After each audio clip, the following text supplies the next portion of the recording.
All right, good morning, YouTube.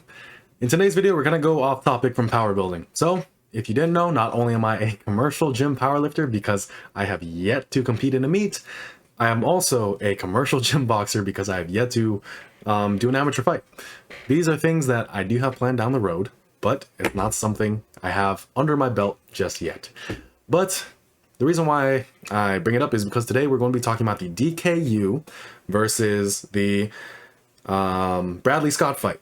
So this happened last night, and oh boy, charlatans exist in any space, right? It doesn't matter what it is: fitness, fighting, art. Like people who say like I can draw better than Michelangelo, but have never put out any of their artwork because it's just too expensive. It's only for my high-paying clients. Or I am a ex-CIA agent, did some mercenary work for the government, something like that. Or DKU, I am the next Bruce Lee. Here is Warfare Combat Systems. I've never been in war and has clearly never been in combat, even sparring. I just did some sparring tonight, quite honestly. But this was a very interesting fight to me because it's one of the few times where a charlatan has actually showed up. The biggest thing about charlatans is that they never show up. They call people out. Nothing ever happens with it. And that is the sad part about it. All they do is talk. And the same thing happened here. Now, with charlatans, I don't care what they do.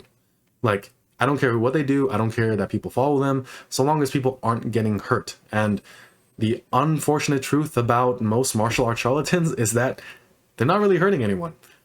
They can't really hurt anyone because they don't know how.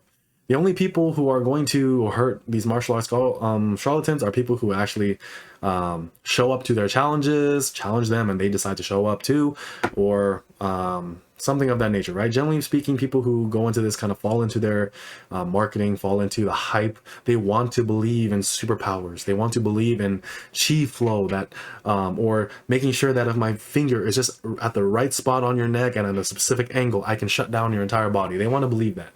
They want to believe that if someone has a gun to your head, you can move your arms fast enough and you're not going to get shot. They want to believe that. They really do.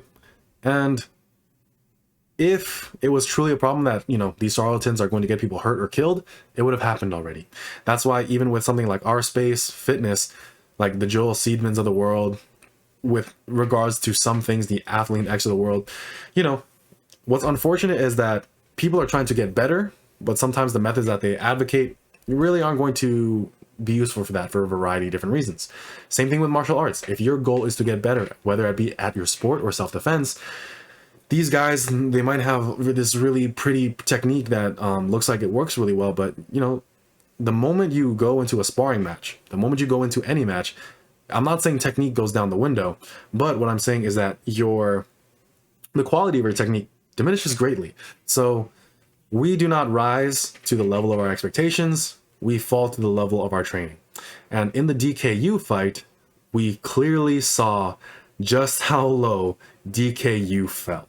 And I mean literally, he would actually, try to hug a guy, and like, let's say for example, like he just doesn't like the amount of pressure he's getting, he'll just fall on the floor and claim he got hit in the back of the head. Bradley Scott, to his words, even said, DKU has hugged me more than my girlfriend. Any single time that DKU felt anything, like even less, like the wind brushing against the back of his head, Bradley Scott could have tried to caress him and make him feel comfortable, and DKU would have said like, oh man, he's hitting me in the back of the head, like, ref, what are you gonna do? Like, that was very frustrating to see. And here's another thing that was really frustrating to see: the commentators didn't know what the hell they were doing. They just didn't. They had no clue. Now, obviously, you're not really going to get the world's best commentators on this. Like, you're not going to get the Joe Rogans of the world on this. I mean, I'm sure he would be interested in it. I can't say for sure, but one person I know who would be interested in it are like guys at Icy Mike at Hard to Hurt. Maybe even the people at McDojo Life, or even the other people at Fight Bible who are you know, the ones who critiqued DKU for not knowing how to fight. DKU has gone on interviews saying that he wants to fight in the UFC, that he wants to fight McGregor, and like unless he can fight those champions or high profile names, he's not going to do it. Then he challenges a guy who was literally on vacation, literally on holiday, gave him a couple days notice and said, now we're going to fight. And here's the thing. Bradley Scott, I don't think he's an active fighter anymore. He was out of fighting for quite a while, but even though he's 100 like maybe not 100 pounds heavier, but significantly heavier than DKU, significantly taller, significantly like more mass to carry around, he was not as tired as DKU was. You could very clearly see that DKU had not even done any sparring. It was very apparent. One of the key ways that you can tell someone has very limited experience is that they turn their back and run away. You can see this, like, you know, I forgot his name. I don't know why I want to say Lu Xiaodong, but I don't think that's right. Who has exposed fake martial artists out in China. Like, one of the things that these like kung fu dudes do, like when they're like starting to get overwhelmed, is that they'll just show their back and run away because they just don't know what to do. That is a very key telling sign of like a lot of people who just don't know what to do when they're sparring, you know? The next thing, like I said, he just hugged him. He just clenched him. Like, and it wasn't even that good. Like, he was just running down the clock because the ref, whether he was in his pocket or just in his favor, trying to protect the guy, who knows? But at the end of the day, it doesn't really change anything. The ref allowed DKU to be holding on and hugging onto Bradley Scott longer and more than he should have. He should have broken it up a lot sooner, but he didn't. And that's why DKU was able to survive so many rounds, because he wasn't really fighting. He was just hugging. Next, any single time that he was just felt a little bit of pressure, he just fell to the mat and, you know, basically went armadillo mode, or I think that's the one who like just crawls up, right, or something like that, and tried to claim getting hit in the back of the head or something like that, or tried to make some type of excuse, because the truth hurts. The truth probably hurts more than anything anyone can punch at you, because not only was he getting hit by the heavy hands of someone who was experienced, he was getting hit by the heavy hand of truth, which is he doesn't know what the hell he's doing.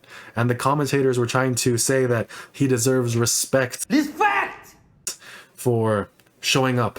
He organized the event and made it seem like he was not going to walk into the ring. Like, he prolonged it. They tried to make him say that he proved that he's not a charlatan and we should respect his ability because he took a couple punches and gave a couple back, like, and that we should respect him for that. No, we shouldn't. His punches weren't that good. His form wasn't that good. I'm an amateur and I can tell that. It's just beyond the cringiness of the commentators. The cringiness saying like, oh, DKU is a lion. He's waiting to pounce. He's waiting for the right moment. There's always a chance. There's always a chance for upset. No, there was no chance. Or another one was just like, ooh, this hurts me. Like, like, when have you heard boxing commentary that bad? It was just so horrible. And it was just like, you know, not like beyond just bad commentators. They were also trying to save face of someone who, and trying to like shift the narrative, which is why like oftentimes what I recommend if you're watching sporting events, I kind of take a Shannon Sharp approach. Don't listen to commentary. If you are really interested in learning about a craft, learning about a sport, mute that shit. Watch it with your own two eyes, kind of pick it apart, and then get a expert opinion after the fact. That is a very good way of learning certain things. Like I do that with lifting. Like, you know, one thing that Candido recommends is just looking at IPF World, IPF Raw, or IPF like IPF train meet videos, and look at their form, make some like take some mental notes, and then maybe hear commentary after that. Make those, and that's how you learn. And here, what I saw was what happens when you don't know how to fight. And to say that we should respect him, a charlatan, someone who claims to be a warrior, the next Bruce Lee, no. There's nothing there worth respecting. There's nothing there to say that he knows how to fight. And if he wants to shut my mouth, if anyone else wants to shut my mouth, then go ahead and try. Because I'm just a guy on the internet with a camera and who lives in a country where I'm allowed to have free opinions. But at the same time, if you look at the fight, which unfortunately I can't share with you, this man did not know how to fight. And if you are interested in that kind of stuff, there's just so many better places to learn it.